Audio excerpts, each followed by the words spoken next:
Well, hello, everyone, and welcome back to the Zoom sessions of the Fall 2020 Art Show. Thank you for joining us. My name is Kristen Buhager, and I'm with the Beverly Hills Community Services Department. And I would like to welcome photographer Shakir Muwwakkil with us today. Shakir, Hello, hello. a photographer of fashion and a maker of socially conscious portraiture.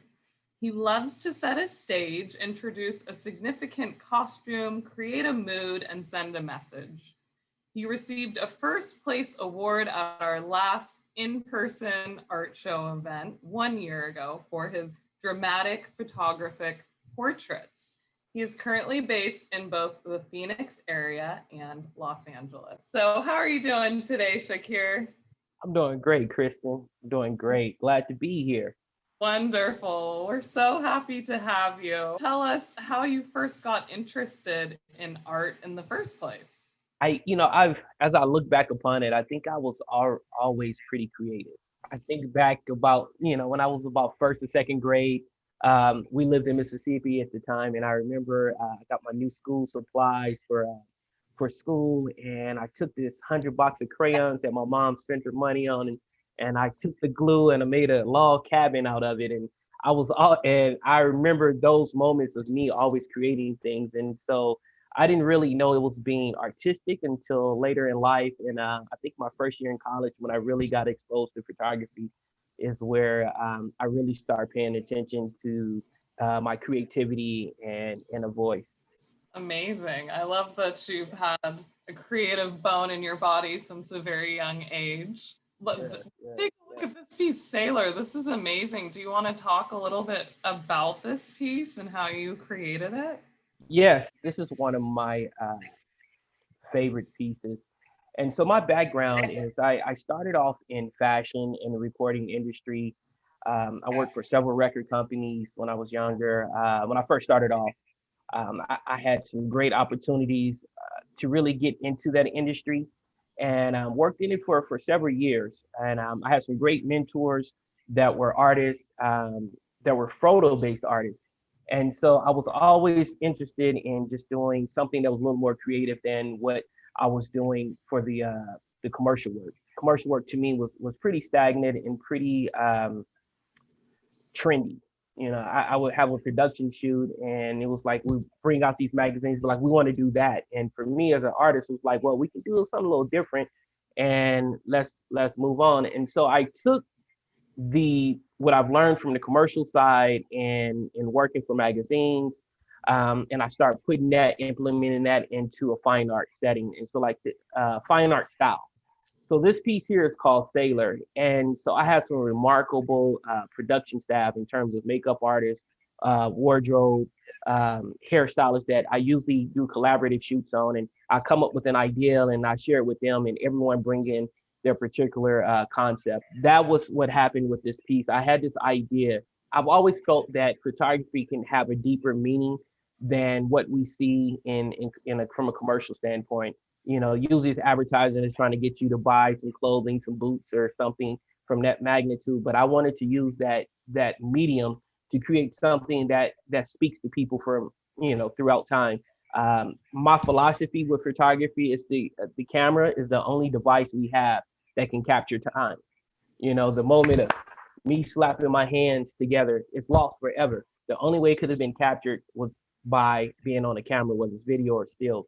So when I worked on this image, most of my pieces come from a conversation, and this was the beginning of a series called The Narrative. And the narrative series was a series of a body of work that I created, and it was just speaking about different narratives. I was in a conversation with a guy a couple years ago, and we were talking about the big topic in society was with the Colin Kaepernick kneeling for the flag. And so we got into a conversation, and he was saying it was disrespectful to the flag, and I was letting him know it didn't have anything to do with the flag. It was just about social injustice. And so we continued that conversation. I was letting him know that there's different narratives. Everyone has a different narrative. Mhm. And from our conversation, I was sharing that like African Americans, we have a different narrative in relationship when it comes to the flag, because under the guise of that flag, we were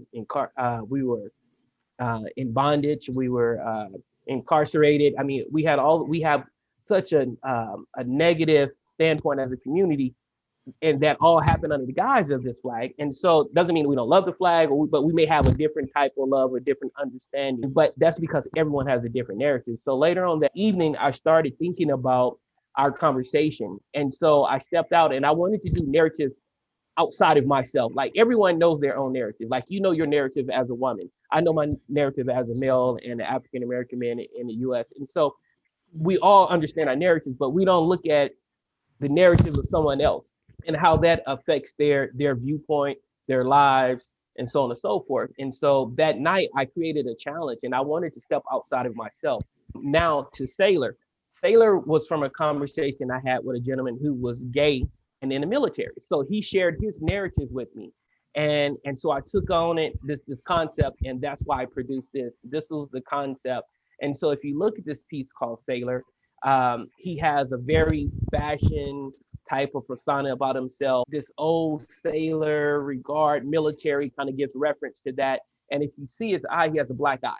And the black eye is not necessarily physically, but it's also from a standpoint of what he's dealing with emotionally, dealing with society, all these things he's dealing with. And so this is what this piece is about, is Sailor. And I mean, aesthetically, it's a great piece, but there's a lot of meaning into it. I wanted to also use fashion, took a step back in the time. And you know, everything has a root. I wanted to start with like some of the old regalia and some of the concepts, even starting from the Civil War, and bring it up to this point where, because throughout history in our wars here in the country, we've had people who have been subjugated to a lot of ridicule and things like that, but they've always served to fight for the country, even when they were facing like discrimination and things in their normal life, but they still put their lives on the line. And so when I was in the military, I was in the reserves for years, and so that really rang dear to me. And so that's what Sailor is about. Wow, that is amazing. I mean, I can imagine as people see this piece, it really is thought provoking. And do you find that people come up with, you know, different stories when they see their pieces of what it might mean to them? And does that provoke discussions between you and some of the viewers? Oh, most definitely. I think that's one of the beauties in art. For me, I try to create pieces that have like meaning, relevance, and purpose. And because I want everyone to be able to pull something out of it, you know.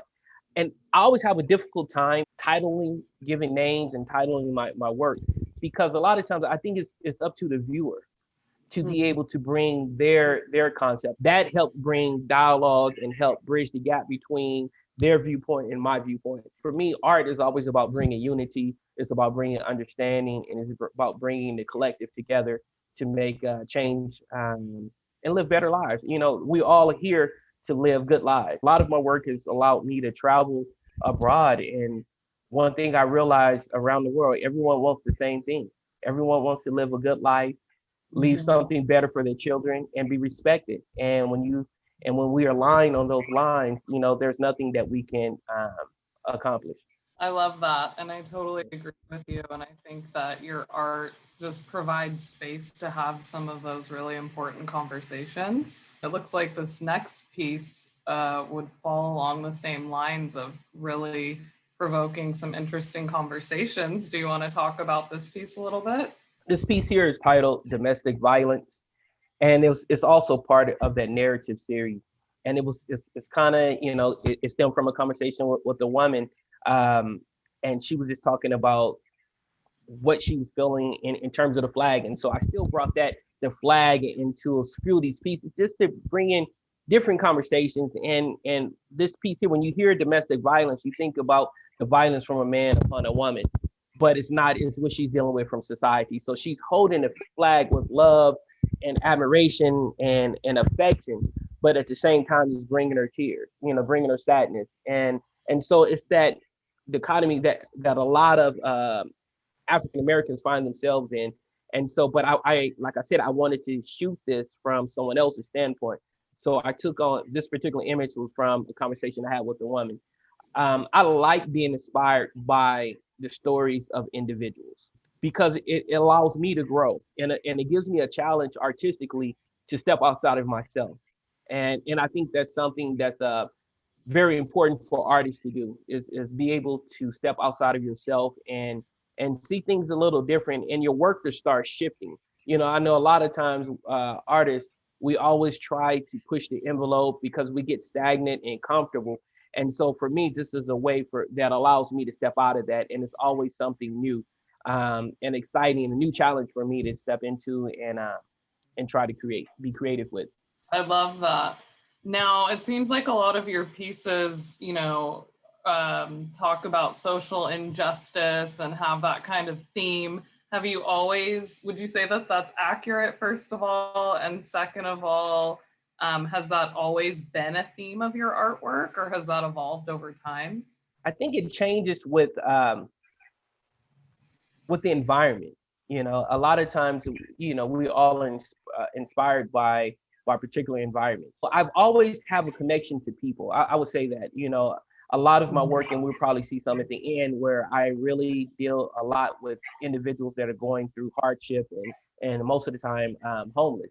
Ever since I was a kid, I've been connected and wanted to know the stories. I remember going to the store with my grandfather as a kid and seeing the guy standing out front of the store.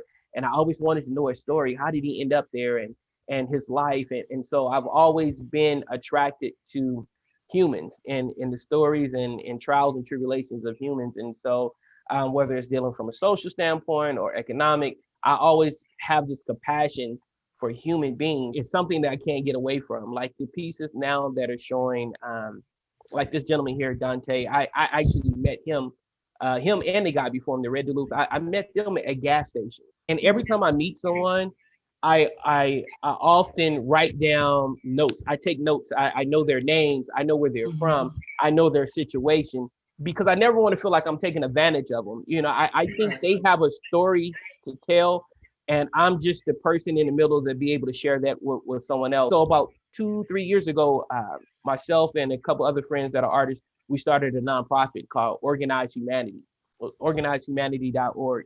And our thing is just about that, organizing humans to assist other humans. And so a lot of my images that I when I focus on in dealing with individuals that are homeless, I take these images and I use these images, and I share them with different nonprofits just to try to help that community. At the end of the day, I think we all have to do our part in helping one another just for harmony globally. And lately, I've been kind of battling this thing. I also work in abstracts, and so I've been really trying to work in abstracts lately, because a lot of the issues, especially the current climate that we're dealing with now in our society and country, is heavy. For me as an artist, is very heavy in being empathetic to people, and so I've been trying to like step away from it, and I've just been really just trying to focus on the abstract. But you know what? I've already started another series with photography, but it's so heavy, And from a standpoint as an artist, and being from the university standpoint, is that when you work on something, you create a body of work. So I don't really want to focus on that now, because I'm gonna have to create a whole series, and it's gonna take me a month or two, and that means I'm gonna have to carry this heavy load for that time, and so it's physically and emotionally taxing on me, this style of work. Yeah, and I understand that. I mean, I think sometimes when you're an empathetic person, you feel the pain and the stories of others and what's going on in society. And I'm sure that that comes up with you as you're meeting people, talking to them, hearing their stories. And it's probably both a painful and beautiful thing at the same time. So let's talk a little bit about just your technique or skill that you use in your artwork. What do you think is the most challenging, just kind of about what you do? You obviously take amazing photographs, but how do you get to this end piece, and how do you decide the shades that you're using? And I notice in some of the portraits, you're pulling out some features like the eyes and things like that. How do you sort through that and kind of get to this amazing end result? Sometimes it's a challenge. You know, my style, what I've done is I've been evolving because the photography medium has been evolving. When I first started shooting and getting in photography, it was all film, you know, and so film had its own tools, its own system of production.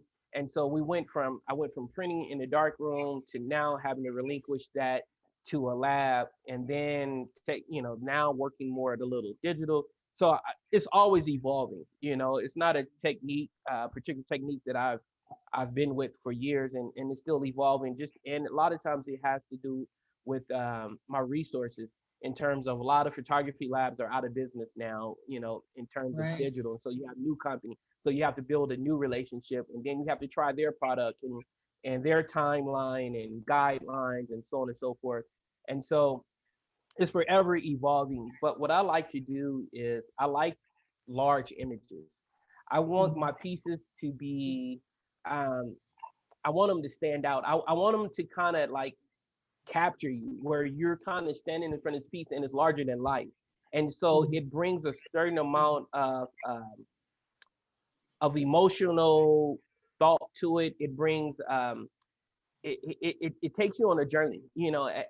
And so and it's always like it's always displayed in a way where you also give it a sense of reverence, right? Because psychologically and or culturally, that's what we've been talking about. When you look up, you've always given a sense of reverence, and you always pay attention, and you always focus. And so I like larger pieces because it requires the viewer to do that. It's almost like when a kid walks up to an adult, and an adult is this big tall person. They just come to a stop and they just stand there. So it's something within us that requires, and I try to activate that, and I try to play into that in terms of when I'm creating these pieces. And then I always try to apply texture. Part of my skill set was sculpting, and so I love working with clay, and I love texture, and so I tried to blend the two in terms of texture with photography. So a lot of my pieces that you see here are, for just photographic standpoint, is just the actual image, but the final piece usually have texture over it. I apply texture with wax, acrylic, anything I could find in the garage. You know, I make things, but I like texture because I it gives it a different feel. It's a warming feel, and it's also it's a trick that I think I use, especially on a lot of more of my heavy pieces.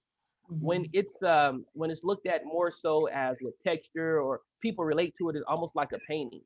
And my technique has allowed me to learn people. I mean, it's teaching me things, you know, every day, you know, and how people respond to, particularly whether I use this kind of texture or I use this color. And so I've been, as a growing artist, I always try to keep that in the back of my mind when I'm actually creating a piece.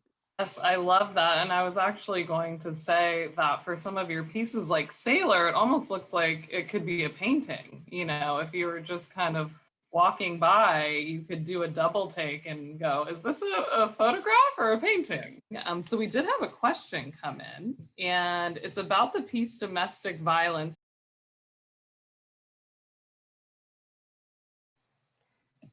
Yes, I use that image to basically give like historic reference. Um, you, everyone is, you can't really see it from the stripes here, but those individuals are sitting on back of a wagon. And Okay. I'm very much into architecture and history. And so this particular image I actually found from I think it's Mississippi, and I collect a lot of vintage images. It's something about us as human beings, is we can't throw away photographs. So if you're walking down the street and you find a photograph, and it could be of someone else's family, you may pick it up, put it off to the side, put it on the grass, put it on the fence, but you won't throw it away. I was finding photographs at different thrift stores, and I just collect them because a lot of times those are just like those are moments, as I said in the beginning, but those are moments of someone's time, and I may not know them, but I always try to look at those images and tell a story. And so this particular image here that I use behind here, was an image, and it was from somewhere down south, and it was just like a couple men and women, and it felt like I don't know if they just finished working out in the fields or whatnot, but I gave it as a historical context towards what she's feeling and dealing with. I like that a lot because, again, you look at it and there's just so many different elements that are thought provoking, from the background to the fact that she's holding the flag, the expression on her face. So there's just a lot going on. It seems like you could stare at this for quite a while and really be deep in thought. Can you tell us how many times have you been out to the Beverly Hills Art Show, and what has your experience been like there? I've only participated once. I think I applied to it maybe 3 times in total over the years. But I've always visited the show. I'm from LA, or LA is home for me, and I will always come up to the show. Over the years, I've had a lot of peers that participated in the show, and so I love walking the show. The show is, I mean, it's is well put together. You know, everyone there, the staff members are an extremely friendly. Um, the people, the customers that walk around, the patrons, they're I mean, just outstanding. You know, it's probably one of the best put together shows that I've ever participated in. There's For me, I enjoy doing shows. I pretty much there's only 1 or 2 galleries that I deal with now in my career, for Mhm. various reasons. But I like to meet the individuals that's interested in my work, or that purchase my work, and so that's why I love shows. Is there any parting advice that you would want to give to aspiring artists who are maybe just starting out in their career and trying to figure out how to make this a full-time job? Just learn your craft. If you just get really good at what you're doing and put the thought into it and show it to many people as you can. Right now it's you have the opportunity to reach out to people all around the world, through social media. That's one of the things I love about this time period that we live in, and I'm communicating with people all over the world through social media. And so, even I don't care what stage you're in terms of your career, you want to create a way for people to see your work, and a way for you to see others' work. A lot of times you can just scroll through Instagram and follow other artists, and it gives you inspiration, and it helps you with your technique. It'll help you. You'll meet some amazing individuals that's there to assist you, and get some mentors. That was one of the things that I think that helped me out a lot, was that I had great mentors around me, and especially when I made that transition from commercial photography into the fine art world. It was invaluable to have some mentors around me that believed in me, showed me different techniques, showed me different tricks, and also taught me the business. Art is a business, and reaching out to, if you're going to make it your livelihood, it's a business. And so you have to treat it as such. You have to get up and you have to promote yourself. You have to market yourself. You have to communicate with individuals that are showing interest in your work. You have to attend events. It's strictly a business, and I know most creatives don't want to do that, but that's what you have to give in order to be able to live off your craft. Is there anything else you'd like to add? It's been an absolute pleasure to have you today. I just want to thank you and the entire staff there with the Beverly Hills Art Council. Everyone has been amazing. Karen, thank you. Everyone is just amazing. I really feel a connection with you all, and I feel that you really care about the art community and the community in general. So I just want to thank you all, and as I say, give you big ups.